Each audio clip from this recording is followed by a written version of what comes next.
स्वागत है आप सभी का हमारे चैनल गुरुजी स्मार्ट क्लासेस में एक बार फिर से। अब तक क्लास 10th के पिछले 6 पार्ट में हमने जो भी कुछ सीखा उससे आगे चलते हैं हम लोग, और इस हिस्से को मैंने 4 हिस्सों में ब्रेक डाउन किया है। तो देखिए क्या क्या है। पहला हम लोग देखेंगे सफरेज राइट्स और विमेन के बारे में, फिर हम देखने वाले हैं लिबरलिज्म इन इकोनॉमिक फील्ड को, और तीसरा पॉइंट जो हमारा है वो है क्या क्या प्रॉब्लम्स एक मर्चेंट को फेस करना पड़ता था 1833 तक, और फिर हम देखेंगे 1834 में जो जॉल्वरिन आया कैसे इसने उन सारी समस्याओं को दूर किया। तो चलिए हम लोग स्टार्ट करते हैं समझना। तो चलिए हम लोग पहले देखेंगे सफरेज राइट को, बाकी चीज़ों को हम लोग बारी बारी से देखेंगे। तो देखिए सफरेज राइट, पहले इस वर्ड को समझिए। सफरेज जो वर्ड है इसका मतलब ही होता है वोटिंग राइट्स। चलिए तो सबसे पहला ये भी एक तरह का प्रश्न है, ऑब्जेक्टिव टाइप क्वेश्चंस में ऐसा पूछ दिया जाता है और नीचे में 4 ऑप्शन दिए होते हैं। आपसे पूछा जाता है कि सफरेज का मीनिंग नीचे में से कौन है। तो आपको अपने दिमाग में ज़्यादा बल नहीं डालना है। आप यूनिवर्सल एडल्ट फ्रेंचाइज आप वर्ड सुनते होंगे या फिर यूनिवर्सल सफरेज आपने सुना होगा। इन तीनों वर्ड्स का मतलब ही वही होता है। देखिए क्या क्या चीज़ें थी, यूनिवर्सल एडल्ट फ्रेंचाइज और यूनिवर्सल सफरेज।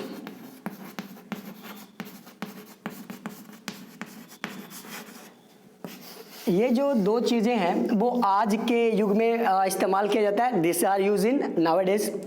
पर ये जो था सफरेज पहले क्या था, लिमिटेड हुआ करता था। तो चलिए हम लोग उस लिमिटेड सफरेज के बारे में पढ़ते हैं कि क्या क्या किस तरीके से लिमिटेड किया गया था उनको। तो चलिए सबसे पहले हम लोग बात करेंगे 3 हिस्सों में। पहला बात करेंगे हम लोग 1791 में क्या हुआ था।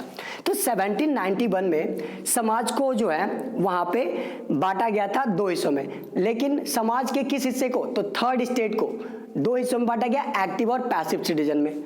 तो यहां पर क्या था, जितने भी पैसिव सिटीजन्स थे, पैसिव सिटीजन्स, इसमें विमेन भी इंक्लूडेड थी, यानी इंक्लूडिंग वुमेन।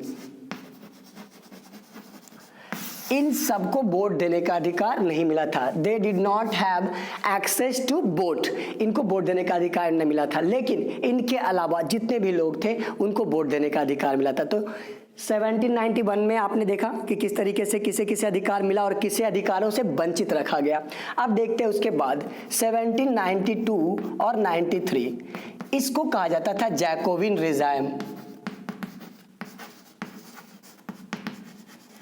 तो जैकोबिन रिजाइम में क्या हुआ था, जितने भी नागरिक थे जो 25 साल से ऊपर थे, 25+ एज के जितने भी नागरिक थे, सारे मेल्स, यहां पे ध्यान देने वाली बात है, ओनली मेल्स, फीमेल्स यहां भी नहीं। यानी कि जैकोबिन रिजाइम में सारे पुरुषों को तो वोट देने का अधिकार मिला, लेकिन महिलाओं को यहां भी वोट के अधिकार से वंचित रखा गया। अब हम बात करेंगे तीसरा ईयर जो कि काफी इंपॉर्टेंट है, वो है आपका नेपोलियन वाला ईयर, यानी कि 1804। तो 1804 में मैंने आपको बताया था नेपोलियनिक कोड के बारे में। तो देखिए नेपोलियनिक कोड ने क्या किया, नेपोलियनिक कोड ने क्या किया, पहला देखिए क्या किया इसने, इट्स लिमिटेड द सफरेज, मतलब वोटिंग राइट्स क्या किए, इसने भी लिमिटेड कर दिया, मतलब कुछ को मिला कुछ को नहीं मिला। और देखिए वुमेन की स्थिति देखिए क्या थी, reduced women to the status of minor. Minor कहने का मतलब हुआ उनके केयर टेकर होंगे, दे वेर नॉट, अपने आप वो केयर नहीं कर सकती खुद का, ऐसा उस युग में माना जाता था। और इनके केयर टेकर कौन थे, इनके केयर टेकर हुआ करते थे उनके फादर और हस्बैंड, यानी कि ये आजाद नहीं थी। उनके फादर और हस्बैंड जो है उनके लिए डिसीजंस लिया करते थे। तो हमने यहाँ पे अभी क्लियर किया। एक बात यहाँ पे आपके मन में आ रहा होगा कि मैंने देखा 1804 देखा, 1791 देखा, 92 93 देखा, तो महिलाओं को वोट देने का अधिकार मिला कब? बहुत ही कम लोग जानते हैं इस बात को। तो चलिए मैं आपको बता देता हूँ। इस ईयर को याद रखिए, ये आपके एग्जाम में तो पूछने नहीं आ रहा आपको, लेकिन अगर पूछ दे गलती से तो आपको बताना है दिस ईयर, इस साल जो है वहां पे महिलाओं को अधिकार मिला था। तो अब आप सोच रहे होंगे कि महिलाएं कर क्या रही थी इतने लंबे समय तक? तो बेचारी बहुत लंबे समय से वो लगातार रिवॉल्ट कर रही थी, डिमांड कर रही थी पॉलिटिकल राइट्स के लिए, और ये लंबा चला, बहुत लंबा चला ये, ठीक है। तो यहाँ पे हमने समझ लिया सफरेज राइट और वुमेन का रिलेशन समझा हमने, ये इंपॉर्टेंट क्वेश्चन है ये भी।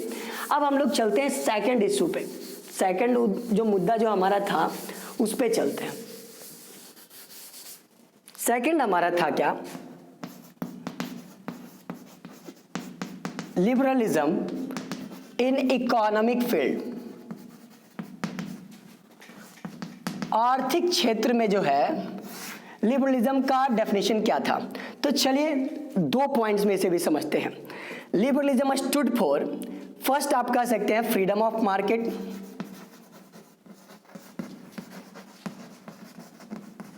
और सेकंड आपका हो जाता है अबोलिशन ऑफ अ स्टेट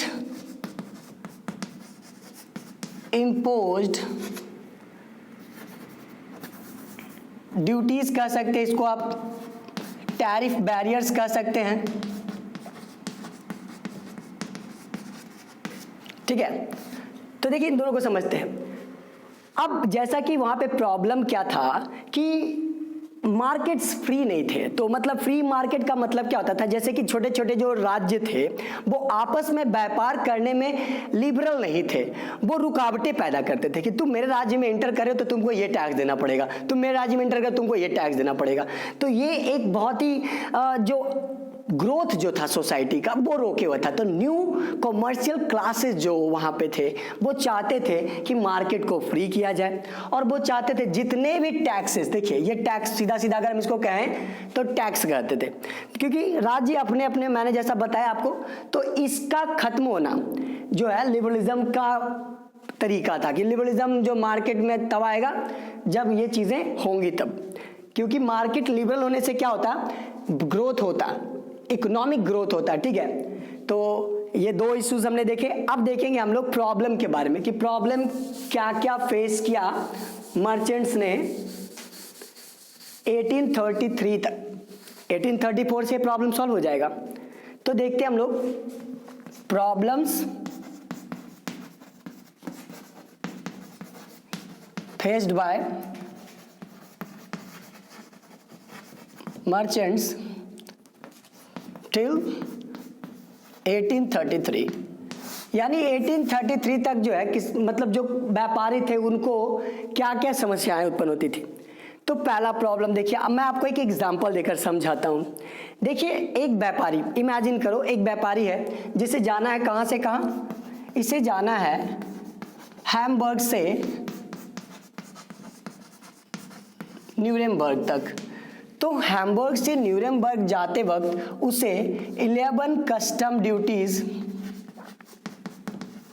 से होकर गुजरना पड़ता है, यानी या सीधा सीधा ये बता सकते हैं कि उसे 11 राज्यों से होकर जाना होता है, ठीक है। हर जगह पर उसको टैक्स लिया गया। तो कितना टैक्स लेते थे? 5%। 5%, यानी 5% किसके आधार पर? तो वो होता था बेट्स और मेजरमेंट के बेसिस पे, यानी वो कुछ भी अगर सामान अगर लेकर जा रहा होता था तो उसको वजन करते थे, वजन करने के बाद उसका 5% क्या करते थे टैक्स के तौर पे वहीं पे रख लेते थे, उसके बाद उसको आगे जाने देते थे। तो ये ऐसा करके 11 जगह रुकना पड़ता था एक व्यापारी को। तो क्या यह प्रॉब्लम नहीं था? इसमें काफी समय लगता था। देखिए, और समय लगने का कारण ये था कि हर एक राज्य का जो वेट्स और मेजरमेंट का जो यूनिट होता था वो अलग अलग होते थे। और एक चीज और को जोड़ लीजिए, करेंसी। जितने भी जो छोटे छोटे राज्य थे उनके खुद के करेंसी वहां पे वर्क करते थे, मतलब जो राजा होते थे वो अपने हिसाब से वहां पे करेंसी चलाता था और उसी को वो मानता था। तो यहाँ पर जो हैम्बर्ग से न्यूरेमबर्ग तक जाने में जितनी भी समस्याएं जो उत्पन्न होती थी, ये सब जो है एक प्रॉब्लम था मर्चेंट्स के लिए। तो आइए देखते हैं कि इस प्रॉब्लम को कैसे दूर किया गया।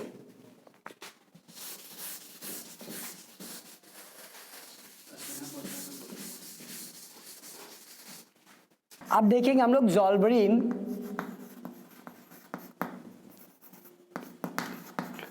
And its impact. ज़ोल्वेरिन के बारे में देखेंगे और उसके प्रभाव क्या थे। तो देखिए, पहले तो आपको ये समझना चाहिए कि ये जो समस्या जो उत्पन्न हो रही थी, इतनी बड़ी समस्या, एक जगह से दूसरे जगह जाने में इतने सारे टैक्सेस, और इन सारी समस्याओं को दूर करने का जो है उन्होंने बीड़ा उठाया। न्यू कमर्शियल क्लासेस, यानी नए नए जो बिजनेसमैन जो आए थे, जिनका उद्देश्य था व्यापार करना, प्रॉफिट कमाना, उन लोगों को क्या लगा कि अब जरूरत है कि एक यूनिफाइड टेरिटरी बनाया जाए, जहां पर कि सब लोग क्या रहे, संयुक्त रहे, और टैक्स जो है अलग अलग जगहों पे ना लिया जाए। तो देखिए, वहां पर इस कार्य को शुरू किया था प्रशिया ने। तो आपको सबसे पहले याद रखना होगा प्रशिया के बारे में। तो देखिए, प्रशिया के बारे में दो बातें। प्रशिया जर्मनी का सबसे पावरफुल स्टेट था, ठीक है। और दूसरी बात, ज़ोल्वेरिन को बनाने की शुरुआत प्रशिया ने ही की थी, यानी प्रशिया वाज द इनिशिएटर, उसने शुरुआत की इसकी। तो प्रशिया के कहने पर बाकी सारे राज्य, देखते हो पावरफुल लोग होते, देखो कहा जाता है कि अगर कोई न्याय करेगा तो वो एक सक्षम आदमी ही कर सकता है। क्यों? पावरफुल आदमी करेगा। क्यों? क्योंकि उसके लोग सुनेंगे ना, वही कारण होता है। तो देखिए, यही पावरफुल जो स्टेट था, उसने क्या किया, वहां पर लोगों को कहा, सारे राज्यों को कहा कि आओ कस्टम यूनियन से जुड़ो और जितने भी टैक्सेस आप ले रहे हो ना, सबको खत्म करो। यानी देखिए, सारे बेट्स और मेजरमेंट के यूनिट्स को खत्म कर दिया गया। करेंसीज उस वक्त 30 होते थे, पूरे 30 से भी ज्यादा, 30+ करेंसीज पूरे जर्मनी में उस वक्त जो है वो प्रैक्टिस में थे, जिसको घटा करके 2 कर दिए गए। और जो भी इकोनॉमिक फील्ड में जितने भी प्रॉब्लम हो रहे थे, जो भी बाधाएं थी, उन सारे बाधाओं को दूर करने की कोशिश की गई।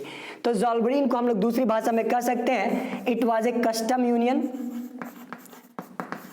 जिसने क्या किया, पूरे टेरिटरी को क्या किया, यूनिफाई किया, एकजुट किया, ताकि क्या हो, अनहिंडर्ड मूवमेंट ऑफ, 3 चीजें आप याद रखना, मूवमेंट 3 चीजों का होता है, गुड्स, कैपिटल और तीसरा आपका पीपल। ये तीन चीजें जो होती है वो मूव करेंगी बेरोक टोक, बिना किसी रेस्ट्रिक्शंस के। तो ये जो अचीवमेंट्स था, this was only brought about by the Zollverein की वजह से ये प्रॉब्लम्स को दूर किया गया। और मैंने आपको बताया किस तरीके से 30 से ज्यादा करेंसी हुआ करते थे, जो घट करके कितने हो गए, 2 हो गए। करेंसी की संख्या कितनी हो गई, 2 हो गई। और ये इस तरीके से क्या हुआ, ये जो प्रॉब्लम जो फेस करते थे लंबे समय तक, उन सारे प्रॉब्लम्स को क्या किया, दूर किया इन्होंने। जितनी बातें हमने आज के वीडियोस में सीखी हैं, आपको अगर पसंद आए तो आप इसे लाइक करें और आप अपने फ्रेंड्स के से इसे शेयर करें और हमारे चैनल को सब्सक्राइब करें और सपोर्ट करते रहें हमें। Thank you.